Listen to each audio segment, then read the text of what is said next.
ससुराल में पकवान। आज तो पूरा दिन हो गया सिलाई करते करते, कमर में भी दर्द हो रहा है, थोड़ी देर आराम कर लेती हूँ। दिन का समय होता है, प्रियंका दिन भर सिलाई कर रही होती है। तभी वहाँ नरेश नशे की हालत में सुनील के साथ घर आता है। प्रियंका, ओ प्रियंका, कहाँ मर गई? अरे दिन भर से भूखा हूँ, मेरे साथ मेरा दोस्त सुनील भी आया है, जल्दी से कुछ खाना बना दे। पिताजी, आज फिर आप पी कर आ गए। मैं दिन रात मेहनत करके सिलाई से पैसे कमाती हूँ और आप अपनी दारू और जुए में लगा देते हो। इतना सुनते ही नरेश गुस्से में आ जाता है। अच्छा, तुम मुझसे जुबान लड़ाएगी? इतना कहकर नरेश प्रियंका को जोर जोर से थप्पड़ मारने लगता है। अरे भाई, अपनी बेटी को ऐसे मारेगा क्या? छोड़ दे उसे। अरे नहीं भाई, अगर इसको छोड़ दे दूं ना तो ये मेरे सिर पर चढ़कर तांडव करने लगेगी। अब यहीं खड़ी रहेगी क्या? जा जल्दी से हमारे लिए खाना बना। रोते हुए प्रियंका अपनी माँ को याद करती है। माँ, तुम मुझे छोड़कर क्यों चली गई? अगर आज तुम मेरे साथ होती तो मेरे साथ इतना कुछ नहीं होता। इतना सोचते हुए वो रसोई में जाती है और चूल्हे पर दाल चावल सब्जी बनाने लगती है। तभी वहाँ गोलू आता है। दीदी, आप क्यों रो रही हो? लगता है आज फिर पिताजी ने आप पर हाथ उठाया ना? अरे नहीं, मैं नहीं रो रही, तू भी परेशान मत हो। मैं बस जल्दी से खाना बना रही हूँ, फिर हम दोनों साथ बैठकर खाना खाएंगे। अब तू जा, आराम से पढ़ाई कर। प्रियंका की बात मानकर गोलू पढ़ने लग जाता है। कुछ देर में खाना तैयार हो जाता है। सुनील और नरेश खाना खाने के लिए बैठते हैं। अरे भाई, मेरी तो मजे की जिंदगी हो रही है। सारे दिन बस खाता पीता रहता हूँ, काम कुछ नहीं करता। अरे हाँ भाई, तेरे ही तो मजे हैं, बैठे बैठे खा रहे हैं। हमारी ऐसी जिंदगी कहाँ। चल, अब मैं चलता हूँ, फिर कभी आऊंगा। ऐसा कहकर सुनील वहाँ से चला जाता है। तभी वहाँ सुरेंद्र आता है। लगता है तुम तो आज अपने चाचा को खाना खिलाना ही भूल गई। क्या बनाया है? अंकल जी, मैंने तो दाल चावल बनाए थे, थोड़े से बचे हुए हैं। आप बैठ जाइए, मैं भी आपके लिए लेकर आती हूँ। प्रियंका रसोई से सुरेंद्र के लिए खाना परोस कर ले आती है। सुरेंद्र खाना खा लेता है। हाँ, खाना तो तू बहुत अच्छा बना लेती है, बस थोड़ा अपनी जुबान को भी काबू में रखा कर, वरना किसी दिन तेरी जवानी खींच लूंगा। इतना कहकर सुरेंद्र वहाँ से चला जाता है। तभी वहाँ गोलू आता है। दीदी, अब तो मुझे बहुत भूख लगी है, जल्दी से खाना लगा दो ना। प्रियंका रसोई में जाती है और देखती है कि थोड़ा सा ही खाना बचा है। हे भगवान, ये तो थोड़ा ही खाना बचा है। लगता है मुझे आज फिर भूखा ही सोना होगा। मैं तो फिर भी बड़ी हूँ, लेकिन गोलू तो बच्चा है, रात भर भूखा सो नहीं पाएगा। ऐसा सोचकर प्रियंका सारा खाना गोलू को परोस देती है। दीदी, आप नहीं खाओगी क्या? नहीं, मेरा मन नहीं है। तू जल्दी से खाना खा ले और फिर आराम से सो जाना। इस तरह प्रियंका को रात भर भूखा ही सोना पड़ता है। सुबह का समय होता है। तभी वहाँ मुन्नी आती है। प्रियंका बेटा, मेरे चारों सूट तैयार हो गए क्या? हाँ आंटी जी, मैं तो बस आज आपका ही इंतजार कर रही थी कि कब आप सूट लेने आए। मुझे तेरी हालत देखकर बड़ा दुख होता है। अकेले सारे घर का काम संभालती है और कॉलेज भी जाती है, और एक तेरा बाप है जो हमेशा नशे में रहता है। तभी वहाँ नरेश आ जाता है। अच्छा, तो फिर से आ गई मेरी बेटी के कान भरने, और कोई काम नहीं है क्या? भाई साहब, मुझे आपसे कोई बात नहीं करनी। आप जैसे लोगों से दूर रहने में ही भलाई है। प्रियंका बेटा, ये लो तुम्हारी सिलाई के पैसे। ऐसा कहकर मुन्नी वहाँ से चली जाती है। सॉरी प्रियंका, अपनी जेब गरम कर रही है ना, जल्दी से पैसे मुझे दे, आज तो मैं जी भर कर पीऊंगा। आपको पैसे बिल्कुल भी नहीं दूंगी। घर में आज बिल्कुल भी राशन नहीं है। जब से माँ गई हैं, आपने हम दोनों भाई बहन का जीना हराम कर रखा है। दिन रात नशे में डूबे रहते हो। अरे मुझे फालतू के ज्ञान मत दे, जल्दी से पैसे दे, वरना मार मार कर तेरा भरता बना दूंगा। चाहे पिताजी आज आप मेरी जान ही निकाल दें, लेकिन मैं पैसे आपको बिल्कुल भी नहीं दूंगी। आपको तो बिल्कुल शर्म नहीं है। आपके दोनों बच्चे भूख से कैसे तड़पते हैं, फिर भी आपको बस पैसे की पड़ी है। तभी वहाँ सुंदरी और सुरेंद्र आ जाते हैं। अजी देखो तो, कैसे अपने बाप से जुबान लड़ाकर हमारा नाम पूरे मोहल्ले में बदनाम करेगी। इतना कहकर नरेश प्रियंका के बाल पकड़कर उसे थप्पड़ मारने लगता है। दरअसल सुंदरी और सुरेश प्रियंका के चाचा चाची हैं, जो उसी के घर के पास वाले घर में रहा करते हैं। प्रियंका की मां की मृत्यु के बाद नरेश, सुंदरी और सुरेश तीनों मिलकर प्रियंका पर खूब अत्याचार करते हैं। बस करिए चाची जी, आपको तो कोई मतलब ही नहीं है मुझे हाथ उठाने का। अच्छा, तू अपनी चाची से भी जुबान लड़ाएगी, तेरी तो आज खैर नहीं। इतना कहकर नरेश प्रियंका के बाल पकड़कर उसे थप्पड़ मारने लगता है। चाहे आज मेरी जान चली जाए, लेकिन मैं राशन तो लेकर ही आऊंगी। ऐसा कहकर प्रियंका गुस्से में राशन लेने के लिए वहां से चली जाती है। प्रियंका राशन की दुकान पर पहुंचती है। अरे क्या हुआ प्रियंका बेटी, आज तो तेरी आंखों में तू आंसू लिए आ रही है। आज फिर तेरी शराबी बाप ने तेरे ऊपर हाथ उठाया क्या? बेटी मुझे तो तेरी हालत देखकर बड़ी दया आती है। पता नहीं अंकल जी अच्छे दिन कब आएंगे। आज मेरी माँ होती तो शायद मेरा जीवन भी दूसरों की तरह अच्छा होता। खैर अब इन बातों का क्या फायदा। आप मुझे थोड़ा दाल चावल दे दीजिए। हाँ बेटी, सारा सामान तो मैं दे दूंगा, तू अपना ख्याल रखा कर और किसी बात की टेंशन मत ले, भगवान सब अच्छा करेगा। राशन लेकर प्रियंका घर की तरफ आ रही होती है, तभी रास्ते में उसकी दोस्त कोमल मिल जाती है। अरे यार प्रियंका, मैं तो तेरे घर आने वाली थी, कहाँ है आजकल? कॉलेज नहीं जाना क्या तुझे? हाँ कॉलेज तो जाना है, लेकिन मेरे पास सिलाई के बहुत कपड़े थे, इसीलिए कॉलेज नहीं जा रही थी, लेकिन कल सुबह जरूर जाऊंगी। सच में प्रियंका, तुझमें बहुत हिम्मत है। तू कॉलेज भी जाती है, घर का सारा काम भी करती है और साथ में सिलाई भी। चल मुझे नोट्स बनाने हैं, तू अपना ख्याल रख, कल कॉलेज में मिलते हैं। ऐसा कहकर कोमल वहाँ से चली जाती है। वहीं प्रियंका भी राशन लेकर अपने घर आ जाती है। दीदी बहुत जोर से भूख लगी, आप जल्दी से कुछ खाना बना दो ना। हाँ तेरे लिए ही मैं सबकी मार सह लेती हूँ। मेरे होते हुए मैं तुझे कभी भूखा नहीं सोने दूंगी।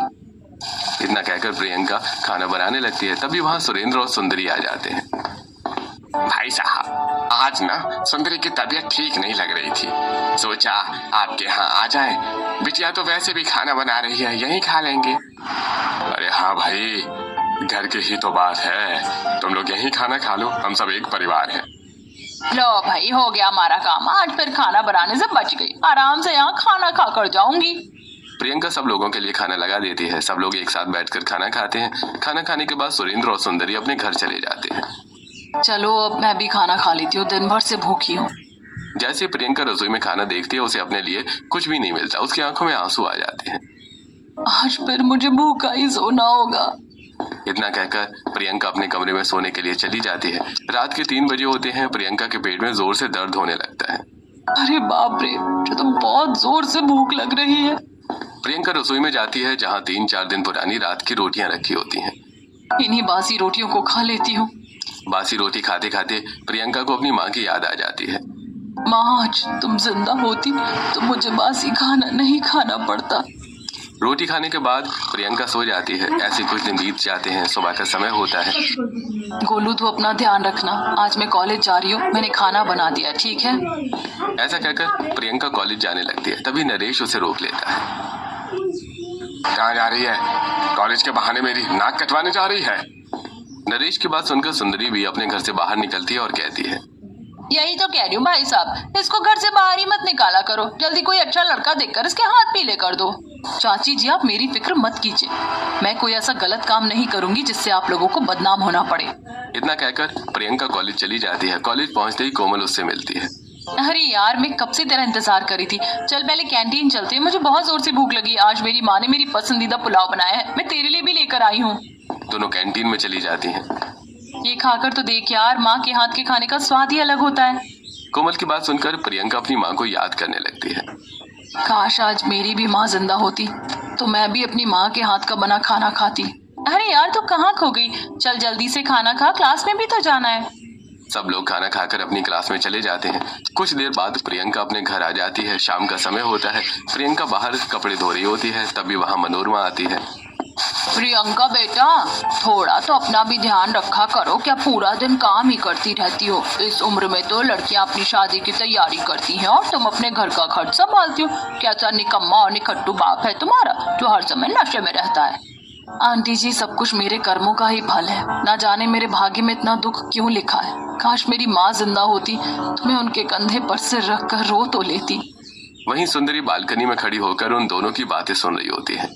देखो तो कैसे हमारी और अपने बाप की नाक कटवा रही है, मोहल्ले वालों के सामने बदनाम कर रही है। इसको तो अभी अच्छा सबक सिखाती हूँ। सुंदरी प्रियंका के पास आ जाती है। तभी वहाँ नरेश भी आ जाता है। अरे क्या हुआ? आज फिर से तुम्हें उल्टा सीधा बोल रही थी क्या? भाई साहब, ये तो आज आपकी भी बुराई कर रही थी। मोहल्ले वाले भी आपको नशेड़ी बोलने लगे हैं कि लड़की के पैसों पर पल रहा है। इतना सुनते ही नरेश डंडा उठाकर प्रियंका को जोर जोर से मारने लगता है। पिताजी छोड़ दीजिए, मैंने तो कोई गलती भी नहीं की है। मेरा बात क्या मुझे सजा दे रहे हो? ये सब देखकर मनोरमा वहाँ से चली जाती है।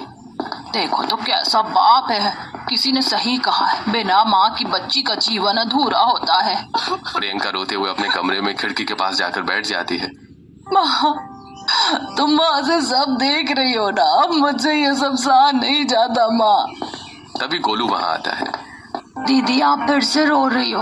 आपने तो पूरे दिन से कुछ भी नहीं खाया है। मेरे भाई, मैं खा लूंगी, तू मेरी चिंता मत कर, मैं बिल्कुल ठीक हूँ।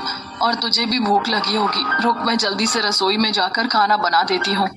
इतना कहकर प्रियंका रसोई में जाकर खाना बनाने लगती है। थोड़ी देर बाद दोनों भाई बहन साथ बैठकर खाना खाते हैं। ऐसे कुछ दिन बीत जाते हैं। शाम का समय होता है। आज तो मेरे पास सिलाई के पैसे भी हैं। संडे बाजार से कम दाम में सब्जी ले आती हूँ और घर का राशन भी आ जाएगा। ऐसा कहकर प्रियंका सब्जी लेने के लिए चली जाती है। सुंदरी उसे देख लेती है। मैडम दिख गई, अब इससे अपना सामान उठवाऊंगी और अगर ज्यादा जुबान चलाई तो इसके बाप से बोलकर इसके काल खिंचवाऊंगी। सब्जी वाले भैया, आप मुझे आलू, प्याज और टमाटर दे दीजिए। चल मेरा ही सामान पकड़, देख कितना भारी हो रहा है और गलती से भी नीचे मत गिरने देना। अगर मैंने नहीं पकड़ा तो बाजार में सबके सामने मेरा बुरा हाल करेंगी। तभी एक कुत्ता जोर जोर से भौंकने लगता है। प्रियंका, जल्दी से इस कुत्ते को भगा, अगर इसने मुझे काट लिया ना तो तेरी हड्डी पसली एक कर दूंगी। प्रियंका कुत्ते को भगाने के लिए इधर उधर डंडा ढूंढने लगती है। तभी उसका पैर एक पत्थर से टकरा जाता है और वो गिर जाती है। सारी सब्जियां नीचे बिखर जाती हैं। ये क्या किया तूने? मेरी इतनी सारी महंगी सब्जियां गिरा दी। इतना कहकर सुंदरी प्रियंका को जोर जोर से मारने लगती है। तभी वहाँ राम प्यारी आ जाती है। अरे देखो तो, बिना माँ की बच्ची पर कैसे अत्याचार कर रही है। काश इसकी माँ जिंदा होती। चाची, कुछ तो शर्म कर लो, बाजार में सब लोग देख रहे हैं। कैसी शर्म? चल चुपचाप घर, फिर तुझे बाती हूँ। इसके बाद दोनों घर आ जाती हैं। ऐसे कुछ दिन बीत जाते हैं। सुबह का समय होता है। तभी सुंदरी राम प्यारी को लेकर घर आती है। प्रियंका, ये राम प्यारी है और तेरी माँ की भी खास दोस्त थी। इनके लिए अच्छे अच्छे पकवान बना, जल्दी से खाना तैयार कर। नमस्ते आंटी जी। इतना कहकर प्रियंका रसोई में जाकर खाना बनाने लगती है। प्रियंका सबके लिए खाना बनाती है। सभी लोग साथ बैठकर खाना खाते हैं। लड़की तो सच में बहुत समझदार, सुंदर और सुशील है। मेरी नजर में एक रिश्ता है जिन्हें सिर्फ संस्कारी और घर संभालने वाली लड़की चाहिए। अगर रिश्ता हो गया ना तो तुम लोगों की बल्ले बल्ले हो जाएगी। अरे बहन जी, फिर देर किस बात की है? आप हमारी तरफ से रिश्ते की बात को आगे बढ़ाइए। नरेश मन ही मन खुश होने लगता है। अरे कम से कम इस बहाने मुझे भी थोड़े बहुत पैसे मिल जाएंगे, जिससे मेरे पीने का जुगाड़ होता रहेगा। ठीक है भाई साहब, मैं लड़के वालों से फोन पर बात करती हूँ। ऐसा कहकर राम प्यारी वहाँ से चली जाती है। हे भगवान, आज फिर मेरे लिए कुछ भी नहीं बचा खाने को। मैं इतनी मेहनत करने के बाद भी भूखी रह जाती हूँ। कहीं ससुराल जाने के बाद भी मुझे ऐसे भूखा तो नहीं रहना पड़ेगा। पता नहीं शादी के बाद मेरी जिंदगी कैसी होगी। आपको क्या लगता है, क्या प्रियंका अपने पूरे जीवन में अच्छे पकवान और माँ जैसा प्यार देख पाएगी या नहीं? अपनी राय हमें कमेंट करके जरूर बताइए। आगे क्या होगा ये जानने के लिए वीडियो को लास्ट तक जरूर देखिए। सभी लोग एक साथ हॉल में बैठे होते हैं। अरे राम प्यारी, आज कितने दिनों बाद तुम्हारा आना हुआ। मैं एक बहुत ही सुशील और घर संभालने वाली लड़की का रिश्ता लेकर आई हूँ। बिना माँ की बच्ची है लेकिन घर को ऐसे संभाल लेती है कि देखकर दिल खुश हो जाता है। अच्छा, ये तो बहुत ही खुशी की बात है। हमें तो अपने घर को संभालने के लिए एक संस्कारी लड़की ही चाहिए। ये लीजिए लड़की वालों का पता और ये देखिए लड़की कितनी प्यारी और सुशील है। तभी विजय पाल राज को लड़की की फोटो दिखाते हैं। राज बेटा, तुम भी लड़की की फोटो देखो, तुम्हें कैसी लगी? हाँ पिताजी, जैसा आपको सही लगे। लड़की तो वाकई सुंदर है और सुशील भी है। ठीक है भाई साहब, फिर आप लोग आज ही लड़की को देखने चले जाइए, मैं चलती हूँ। ऐसा कहकर राम प्यारी वहाँ से चली जाती है। विजय पाल अपने पूरे परिवार के साथ प्रियंका को देखने के लिए उसके घर पहुँचते हैं, जहाँ पहले से ही नरेश, सुरेंद्र और सुंदरी मौजूद होते हैं। आइए बहन जी, आइए। सुंदरी मन ही मन सोचने लगती है। अरे वाह, पहली ही बार में इतने सारे गहने लेकर आए। एक बार रिश्ता पक्का हो जाए फिर इनसे महंगे महंगे गहने मांगूंगी। इतने अमीर लोग हैं, इनके पास पैसों की थोड़ी कमी है। वहीं सुरेंद्र भी मन ही मन सोचने लगता है। अरे वाह, ये तो बहुत अमीर लोग हैं। एक बार रिश्ता पक्का हो जाए फिर हमारे भी मजे ही हो जाएंगे। नरेश भाई साहब तो वैसे भी नशेड़ी हैं, इन्हीं का बहाना बनाकर इनसे पैसे मांगा करेंगे। सभी लोग एक साथ बैठ जाते हैं। तभी प्रियंका सबके लिए चाय बनाकर लेकर आती है। बहन जी, आपकी लड़की तो सच में बहुत सुंदर और सुशील है। हमें तो पहली नजर में ही पसंद आ गई। बहन जी, रिश्ता हमारी तरफ से भी पक्का है, लेकिन हमारे पास देने के लिए कुछ भी नहीं है। आप कैसी बातें कर रहे हैं? हम तो दहेज के सख्त खिलाफ हैं। आप हमारी तरफ से रिश्ता पक्का समझिए। तभी घर के बाहर एक गाय आ जाती है। गाय की आवाज सुनकर प्रियंका गाय को रोटी खिलाने जाती है। तभी वो देखती है कि गाय के पैरों में लगी चोट से खून निकल रहा होता है, जिसे देखकर प्रियंका अपने रूम में जाती है और मलहम लाकर गाय के पैरों में लगाने लगती है। ये देखकर राज मन ही मन खुश हो जाता है। अरे वाह, इतनी अच्छी और दयालु लड़की है। ऐसी लड़की मेरी जीवन साथी बनने के लायक है। इसी के साथ दोनों का रिश्ता पक्का हो जाता है। ऐसे कुछ दिन बीत जाते हैं और दोनों की बड़ी धूमधाम से शादी हो जाती है। विदाई का समय होता है। दीदी, आपके बिना मेरा क्या होगा? मत रो, तेरी दीदी हमेशा तेरे साथ है। अरे गोलू बेटा, हम है ना तेरे लिए। देख, तेरी दीदी की तो शादी हो गई है, अब ये थोड़ी ना तेरे साथ रहेगी। कुछ ही देर में प्रियंका की बड़ी धूमधाम से विदाई हो जाती है। मुनीश पूरे मान सम्मान के साथ प्रियंका का गृह प्रवेश कराती है। मुनीश बहन जी, बहुत ही सुंदर सुशील बहू लेकर आई हो। बस अब ये आप लोगों का अच्छे से ख्याल रखे। ऐसा कहकर मेहमान वहां से चली जाती है। प्रियंका, चलो, तुम दिन भर की थकान से थक गई होगी, तुम्हें कमरे में जाकर आराम करना चाहिए। ऐसा कहकर दोनों कमरे में चले जाते हैं और सो जाते हैं। अगली सुबह प्रियंका 4 बजे उठ जाती है। अरे आज तो मेरी पहली रसोई की रस्म है। प्रियंका तैयार होकर नीचे मंदिर में आकर पूजा अर्चना करने लगती है। आरती की आवाज सुनकर मुनीश की नींद खुल जाती है। अरे सुबह के 4 बजे कौन इतनी जोर जोर से आरती कर रहा है? मेरा सिर दर्द हो गया। मुनीश नीचे आती है। प्रियंका उनके पैर छूती है। बहू, इतनी जल्दी उठने की कोई जरूरत नहीं है। हमारे घर में सब कुछ हमारे तरीकों से होगा। ऐसे मेरी नींद खराब मत किया करो। इतना कहकर मुनीश वहां से चली जाती है। सासू माँ का तो दिन निकलते ही मुंह बन गया। भगवान जी, न जाने आगे क्या होगा। ये सोचते हुए प्रियंका अपने कमरे में जाकर आराम करने लगती है। कुछ देर बाद घर के सभी लोग उठ जाते हैं। प्रियंका बहू, कमरे में मूर्ति बनकर बैठी रहोगी क्या? नीचे आओ। मुनीश की आवाज सुनकर प्रियंका तुरंत नीचे आ जाती है। मम्मी जी, मुझे पता है कि आज मेरी पहली रसोई की रस्म है। आप सब लोग बैठिए, मैं अभी आप सबके लिए तरह तरह के पकवान बनाकर लेकर आती हूँ। इतना कहकर प्रियंका रसोई में चली जाती है। अरे बहू, तुम रसोई में आ गई। खाना तो मैं ही बना लूंगी। रसम में तुम बस हलवा बना देना। नहीं मम्मी जी, मैं बना लूंगी, आप परेशान मत होइए। सुनाई नहीं दिया क्या? मैंने कहा ना खाना मैं बनाऊंगी। तुम बस हलवा बनाकर बाहर आकर बैठ जाओ। प्रियंका हलवा बनाकर सबके साथ बाहर आकर बैठ जाती है। कुछ ही देर में मुनीश अपने हाथों से सबके लिए खाना बनाकर तैयार कर देती है। सभी लोग एक साथ बैठकर खाना खाते हैं। वाह भाई मुनीश, आज बहू की पहली रसोई की रस्म थी, लेकिन आज भी तुमने अपने हाथों से खाना बनाया। ऐसी कोई बात नहीं है जी, बस मैं चाहती थी कि खाना अपने हाथों से ही बनाऊं। सभी लोग एक साथ खाना खाते हैं और अपने अपने कमरे में चले जाते हैं। ऐसे कुछ दिन बीत जाते हैं। दोपहर का समय होता है। प्रियंका अपने कमरे में बैठी सोच रही होती है। हे भगवान, ना जाने मेरा भाई वहाँ कैसा होगा। उसे समय पर खाना भी मिल रहा होगा या नहीं। तभी वहाँ राज आता है। अरे क्या सोच रही हो? इतनी गहरी सोच में डूबी हुई हो मेरी धर्मपत्नी जी? कुछ नहीं, मुझे तो बस अपने भाई की बहुत फिक्र हो रही है। ना जाने मेरे पीछे वो कैसा होगा। तुम उसकी बिल्कुल भी फिक्र मत करो, मैंने सब इंतजाम कर दिया है। चलो कहीं घूमने चलते हैं, जल्दी से तैयार हो जाओ, आज हम शॉपिंग पर जाएंगे। दोनों शॉपिंग के लिए निकलने लगते हैं। तभी मुनीश वहाँ आ जाते हैं। बहू, कहाँ जा रही हो? कम से कम मुझसे एक बार पूछ तो लेती। जहाँ जा रही है, समय से वापस आ जाना। दोनों शॉपिंग के लिए चले जाते हैं। तभी वहाँ कोमल मिल जाती है। अरे वाह यार प्रियंका, शादी के बाद तो तेरे चेहरे पर अलग ही निखार आ गया। तुझे इतना खुश देखकर मुझे बहुत अच्छा लग रहा है। और जीजू भी तेरा कितना ध्यान रखते हैं। हाँ, मैं खुश हूँ, लेकिन मायके में जो कुछ भी हुआ उसे मैं कभी नहीं भूल सकती। कुछ देर बातें करने के बाद सभी अपने अपने घर चले जाते हैं। शाम का समय होता है। अरे आज तो मुझे देर हो गई, जल्दी से रसोई में जाकर खाना बना लेती हूँ। तभी वहाँ मुनीश आती है। बहू रहने दो, खाना तो मैं बना लूंगी। तभी विजयपाल वहाँ आ जाते हैं। अरे भाई, दोनों सास बहू के बीच क्या बातें हो रही हैं? बहू, जरा मेरे लिए एक कप चाय बना दो। अजी, आप इसको क्यों परेशान कर रहे हैं? मुझे बोल देते चाय के लिए, मैं ही चाय बनाकर ले आती हूँ और खाना भी। बहू चलो, तुम्हारी सास तो खुद ही सब कर लेगी। इसे तो बिल्कुल पसंद नहीं है कि कोई इसके काम में दखल दे। कुछ ही देर में मुनीश तरह तरह के पकवान बनाकर डाइनिंग टेबल पर लगा देती है। सभी लोग एक साथ बैठकर खाना खाते हैं। रात का समय होता है। राज जी, मुझे समझ नहीं आता कि मम्मी जी को मुझसे क्या परेशानी है। वो मुझे खाना बनाने तक नहीं देती, पता नहीं ऐसा क्यों करती है। अरे भाग्यवान, तुम इतना सोच क्यों रही हो? अब ज्यादा मत सोचो, चुपचाप सो जाओ। दोनों कुछ देर बातें करते हैं और फिर सो जाते हैं। ऐसे कुछ दिन बीत जाते हैं। सुबह का समय होता है। प्रियंका रसोई में साफ सफाई कर रही होती है। तभी वहाँ मुनीश आती है। बहू, तूने तो साफ सफाई कर डाली। आज बारिश का मौसम भी कितना सुहाना है। मेरा बड़ा मन कर रहा है कि हम दोनों बाहर किसी रेस्टोरेंट में जाकर खाना खाएं। प्रियंका मन ही मन सोचने लगती है। मुझे तो समझ नहीं आता कि मम्मी जी कब गुस्सा करती हैं और कब प्यार। किस सोच में पड़ गई, जल्दी तैयार होकर आ जा। प्रियंका जल्दी से तैयार होकर आती है। दोनों एक रेस्टोरेंट में जाती हैं। रेस्टोरेंट में एक महिला अपनी बेटी को अपने हाथों से खाना खिला रही होती है। ये देखकर प्रियंका की आंखों में आंसू आ जाते हैं। काश आज मेरी माँ भी जिंदा होती तो मुझे भी ऐसे ही अपने हाथों से खाना खिलाती। बहू क्या हुआ, तो फिर रोने लगी?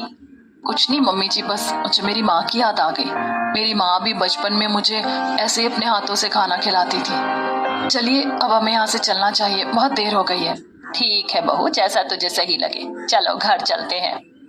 दोनों घर वापस आ जाती हैं। मुनीश मन ही मन सोचने लगती है। बहू को अपनी माँ की याद आ रही है। ये मेरी जिम्मेदारी है कि मैं इसे हमेशा खुश रखूं। मेरी कोई बेटी नहीं है तो आज से ये मेरी बहू नहीं बेटी है। रानी बनाकर रखूंगी मैं इसे। शाम का समय होता है। सभी लोग एक साथ बैठे होते हैं। आप सब लोग बैठिए, मैं अभी आप सबके लिए खाना बनाकर लेकर आती हूँ। तभी विजयपाल वहां आते हैं। अरे तुम खाना क्यों बनाओगी? आज तो मैं सारा खाना बाहर से लेकर आया हूँ। तुम्हें खाना बनाने की कोई जरूरत नहीं है। अजी आप बाहर से खाना क्यों ले आए? मुझे बता देते कि आपको क्या खाना है, मैं घर पर ही बना देती। अरे भाग्यवान, कभी तो हमें भी बाहर का खाना खाने दिया करो। चलो जल्दी से डाइनिंग टेबल पर खाना लगा दो, बहुत भूख लग रही है। जी मैं अभी लगाती हूँ। प्रियंका सभी के लिए डाइनिंग टेबल पर खाना लगा देती है। सभी लोग एक साथ बैठकर खाना खाने लगते हैं। प्रियंका मन ही मन सोचने लगती है। यहाँ तो मुझे तरह तरह के पकवान खाने को मिल रहे हैं और एक मेरे मायके में था कि सूखी रोटी तक नसीब नहीं होती थी। अरे तुम आज फिर से ख्यालों में खो गई। खाना अच्छा नहीं लगा क्या? नहीं, खाना तो बहुत अच्छा है, बस मायके की याद आ गई थी। बहू अब मायके को याद करना छोड़ दो। अब तुम्हारी शादी हो चुकी है, यही तुम्हारा घर है। मुनीश की बात सुनकर प्रियंका खाना छोड़कर चुपचाप अपने कमरे की बालकनी में चली जाती है। मम्मी जी आपको नहीं पता कि मुझे अपने मायके में अपने भाई की कितनी याद आती है। न जाने वो कैसा होगा। तभी राज कॉफी बनाकर कमरे में आता है। अरे तुम बीच में ही खाना छोड़कर आ गई। लगता है तुम्हारा मूड ठीक नहीं है। लो मेरे हाथ की गर्मा गर्म कॉफी पियो। दोनों आसमान की ओर देखते हुए कॉफी पीते हैं और बातें करते हैं। ऐसे कुछ दिन बीत जाते हैं। दोपहर का समय होता है। जोर जोर से बारिश हो रही होती है। सभी लोग एक साथ बैठकर टीवी देख रहे होते हैं। अरे वाह, देखो तो बारिश का कितना सुहाना मौसम हो गया है। ऐसे में अगर गर्मा गर्म पकौड़े मिल जाए तो मजा ही आ जाए। जी आपने तो मेरे दिल की बात छीन ली। मुझे तो बारिश में माँ के हाथ के प्याज, पालक और पनीर के पकौड़े बहुत पसंद है। जब मैं छोटी थी तब माँ बारिश में हमेशा हमें पकौड़े बनाकर खिलाया करती थी। अच्छा तो फिर आज मैं सबके लिए गर्मा गर्म पकौड़े बना कर लेकर आती हूँ। नहीं मम्मी जी आप बैठिए, मैं बना कर लेकर आती हूँ। बहू तुम्हें समझ नहीं आता क्या? हर बार मुझे बीच में मत रोका करो। अरे मैं तो इनके भले की बात कर रही थी, लेकिन ये तो मुझे ही डांटने लगी। मुझे कुछ समझ ही नहीं आता। मुनीश रसोई में जाकर सबके लिए गर्मा गर्म पकौड़े बनाने लगती है। कुछ ही देर में वो पकौड़े बनाकर ले आती है। सभी लोग एक साथ बैठकर पकौड़े खाने लगते हैं। वाह भाई मुनीश, तुमने तो इतने स्वादिष्ट पकौड़े बनाए हैं। तभी पड़ोसन मनोरमा वहां आ जाती है। अरे बहन जी, इस उम्र में भी तुम खाना बना रही हो? अब तो घर में बहू आ गई है, बहू से काम कराया करो। बहन जी अभी तो भगवान की दया से मेरे हाथ पैर अच्छे चलते हैं। मुझे किसी पर निर्भर रहने की जरूरत नहीं है। आप बताइए आपका कैसे आना हुआ? अरे बहन जी बारिश हो रही थी, मेरा मन था कि आपसे 2 घड़ी बैठकर बातें करूं, लेकिन आपका तो फैमिली टाइम चल रहा है। मैं फिर कभी आऊंगी। ऐसा कहकर मनोरमा वहां से चली जाती है। ऐसे कुछ दिन बीत जाते हैं। शाम का समय होता है। बहू बड़े दिन हो गए हम दोनों कहीं शॉपिंग करने नहीं गए। चल आज शॉपिंग पर चलते हैं। दोनों सास बहू शॉपिंग करने चली जाती हैं। तभी वहां मुन्नी मिल जाती है। अरे वाह, तुम सास बहू की तो बड़ी अच्छी जोड़ी, वरना आजकल तो सास बहू का 36 का आंकड़ा रहता है। ऐसी कोई बात नहीं बहन जी, मैं नहीं चाहती कि मेरी बहू को किसी भी चीज की कमी महसूस हो। कुछ देर बातें करने के बाद मुनीश और प्रियंका शॉपिंग करके लौट आती हैं। अरे वाह, सास बहू दोनों चोरी चोरी बिना बताए शॉपिंग करके आ गई। अरे कम से कम हमें भी साथ ले जाती। हमारा भी तो मन करता है परिवार के साथ समय बिताने का। इसमें कैसी बात है, चलो आज हम सब फैमिली डिनर के लिए बाहर चलते हैं। सभी लोग कार में बैठकर डिनर के लिए चले जाते हैं। बहू बता तू क्या खाएगी? मम्मी जी जो आप सबको पसंद हो वही मंगा लीजिए। प्रियंका मन ही मन सोचने लगती है। यहाँ सब लोग मेरी कितनी देखभाल करते हैं। मेरी पसंद नापसंद पूछी जाती है, और एक मेरा मायका था जहाँ मुझे हमेशा ताने गालियाँ पर सूखी रोटी ही मिली। सभी लोग एक साथ बैठकर डिनर करते हैं और फिर घर लौट आते हैं। ऐसे कुछ दिन बीत जाते हैं। दोपहर का समय होता है। प्रियंका सिर पकड़कर बैठी होती है। तभी वहाँ मुनीश आती है। बहू क्या हुआ, सिर पकड़कर क्यों बैठी हो? तेरी तबीयत तो ठीक है? मम्मी जी बस हल्का सा सिर दर्द हो रहा है। रुक मैं तेरे लिए गर्मा गर्म चाय बना कर लाती हूँ। ऐसा कहकर मुनीश रसोई में जाती है और चाय बनाकर ले आती है। प्रियंका की आंखों में आंसू आ जाते हैं। मैं कितनी गलत थी, मम्मी जी को गलत समझ रही थी, लेकिन ये तो मुझे अपनी बेटी की तरह रखती हैं। बहू क्या हुआ? अगर ज्यादा तबीयत खराब है तो डॉक्टर को बुलाऊं क्या? बेटा रो मत। मम्मी जी, मुझे लगता था कि आप मुझे बिल्कुल पसंद नहीं करती, लेकिन आप तो बिल्कुल माँ की तरह मेरा ख्याल रखती हैं। बहू अब तो कभी खुद को अकेला मत समझना। हाथ से मैं तेरी सास नहीं तेरी माँ हूँ। इतना कहकर मुनीश वहां से चली जाती है। ऐसे कुछ दिन बीत जाते हैं। रात का समय होता है। प्रियंका बालकनी में खड़ी होकर आसमान की तरफ देख रही होती है। अरे रात के 3 बज रहे हैं, बालकनी की लाइट किसने जला रखी है? देखती हूँ। मुनीश बालकनी की तरफ आती है। आज मेरा जन्मदिन है। काश माँ जिंदा होती तो मेरी पसंद के पकवान बनाती, पूरे घर की सजावट करती, लेकिन अब माँ नहीं है तो जन्मदिन का कोई मतलब ही नहीं रह गया। प्रियंका खुद से बातें करते हुए रो रही होती है। मुनीश उसकी सारी बातें सुन लेती है।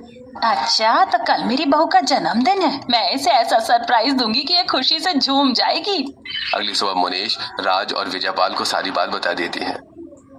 अरे माँ, आपने तो बहुत अच्छा सोचा। हमें प्रियंका के लिए ग्रैंड बर्थडे पार्टी रखनी चाहिए।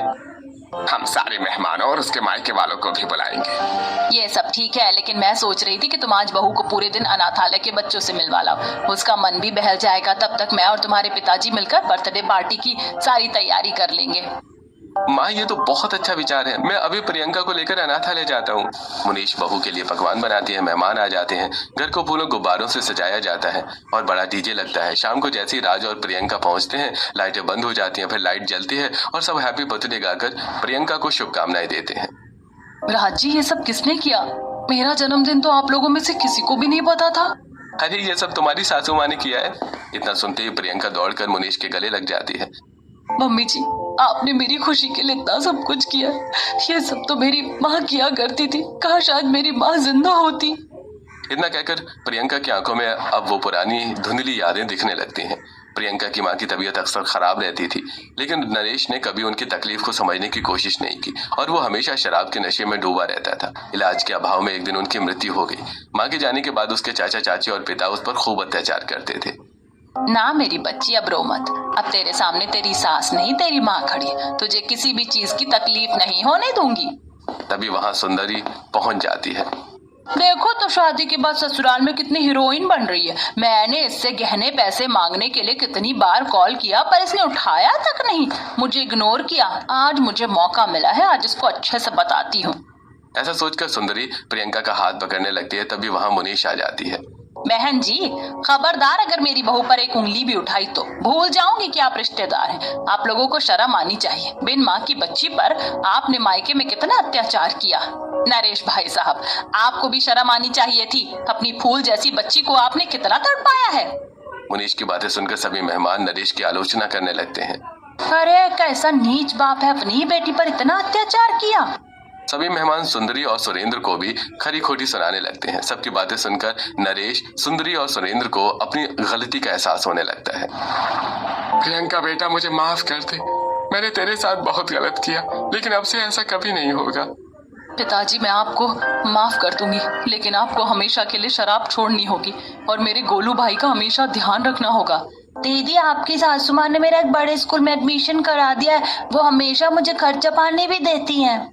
इतना सुनते ही प्रियंका की आंखों में खुशी के आंसू आ जाते हैं। धन्यवाद मम्मी जी, आपने मेरे परिवार के लिए इतना सब कुछ किया। सच में आप सास नहीं बल्कि माँ है, जो मेरा हर दुख दर्द समझती है। अरे भाई, अब जल्दी से केक तो काट लो। प्रियंका केक काटती है। सभी लोग जन्मदिन की पार्टी में डांस करते हैं और फिर अपने अपने घर चले जाते हैं। इसके बाद मुनीश हमेशा प्रियंका को अपनी बेटी की तरह प्यार और सम्मान देती है। आपको क्या लगता है, क्या आज के जमाने में भी ऐसी सास होती हैं जो अपनी बहू के लिए इतना सब कुछ करती हैं? अपनी राय हमें कमेंट कर